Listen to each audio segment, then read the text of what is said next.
আমি আমার বিরোধীদের স্বাগত জানাই। আসুন কাদা ছোড়াছড়ি বাদ দিয়ে পলিসি ডিবেট করি, দেখি কে দেশের জন্য ভালো করতে পারে। সোজা বাংলায় বললে এটা ছিল তারেক রহমানকে ওপেন চ্যালেঞ্জ। এই জিনিসটা কিন্তু উন্নত বিশ্বের রাজনীতির কালচার। আমেরিকায় ট্রাম্প হ্যারিস মুখোমুখি ডিবেট করে, ব্রিটেনে সুনাক স্টারমার লাইভ ডিবেটে নামে। ভারতেও প্রধানমন্ত্রী প্রার্থীদের মধ্যে নীতি নির্ভর বিতর্কের ট্রেন্ড বাড়ছে। ডক্টর শফিক বাংলাদেশেও সেই কালচার চালু করতে চাইছেন। তিনি বলছেন, গালিগালাজ বন্ধ করুন, ফেক আইডি দিয়ে অপপ্রচার বন্ধ করুন, টেবিলে বসুন, নীতি নিয়ে কথা বলুন। ডিবেট মানে কি? ডিবেট মানে আপনি বলবেন অর্থনীতি কিভাবে সামলাবেন, বেকারত্ব কিভাবে কমাবেন, দুর্নীতির বিরুদ্ধে কি ব্লুপ্রিন্ট আছে, তরুণদের জন্য কি রোডম্যাপ আছে। ডক্টর শফিক বলছেন, আমি প্রস্তুত, আমার কাছে প্ল্যান আছে, ডেটা আছে, ভিশন আছে। কিন্তু প্রশ্ন হল, তারেক রহমান কি প্রস্তুত, নাকি তিনি শুধু জুম মিটিংয়ে স্ক্রিপ্ট দেখে ভাষণ দিতেই স্বাচ্ছন্দ্য বোধ করেন? কারণ আমরা দেখেছি সামনাসামনি কথা বলার স্কিল তার শক্ত জায়গা না। গতকাল একটা শব্দ উচ্চারণ করতেই সোশ্যাল মিডিয়ায় ট্রোলের বনিয়া বইছে। এই ডিবেটের প্রস্তাব নতুন না। কিছুদিন আগে ডাকসু উদ্যোগ নিয়েছিল জাতীয় নির্বাচনের আগে বড় দুই দলের নেতাদের মুখোমুখি বসাবে। ডক্টর শফিক তখনই বলেছিলেন, আমি যে কোনো সময় প্রস্তুত। কিন্তু বিএনপির আপত্তির কারণে সেই ডিবেট আর আলোর মুখ দেখেনি। প্রশ্ন হল, তখন তারেক রহমান কেন রাজি হননি? কারণ ডিবেটে স্ক্রিপ্ট চলে না। এখানে ইনস্ট্যান্ট প্রশ্নের উত্তর দিতে হয়, মডারেটরের বাউন্সার সামলাতে হয়, নিজের পায়ে দাঁড়িয়ে কথা বলতে হয়।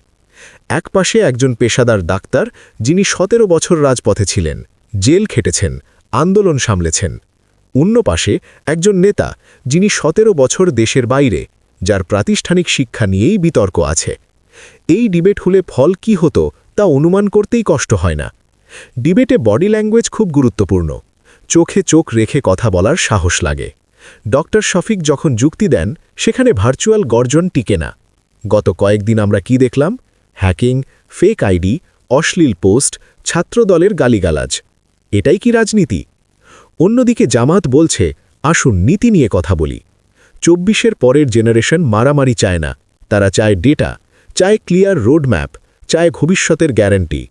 ডক্টর শফিক সেই পালসটা ধরতে পেরেছেন। তিনি নিজেকে উপস্থাপন করছেন একজন স্টেটসম্যান হিসেবে, আর বিএনপি এখনও 90 দশকের পেশি শক্তির রাজনীতিতে আটকে আছে। ডিবেট মানে জ্ঞানের যুদ্ধ। এখানে আবেগ কম চলে, চলে যুক্তি, ডেটা আর ভিশন।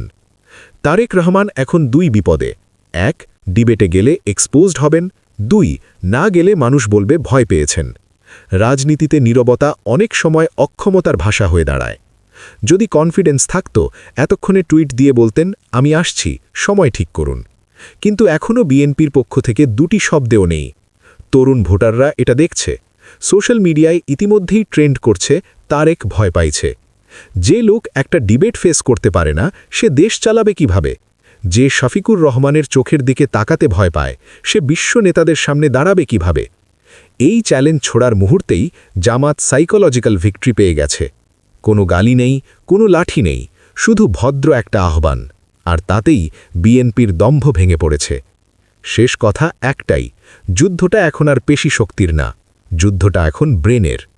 ডিবেটে আসুন বা না আসুন, এই চ্যালেঞ্জের পর থেকেই তারেক রহমান ডিফেন্সিভ, আর রাজনীতিতে ডিফেন্সিভ মানেই হাফ হার। দর্শক, আপনার কি মনে হয়, তারেক রহমান ডিবেটে আসবেন নাকি চুপ থাকবেন? কমেন্টে আপনার মতামত লিখুন।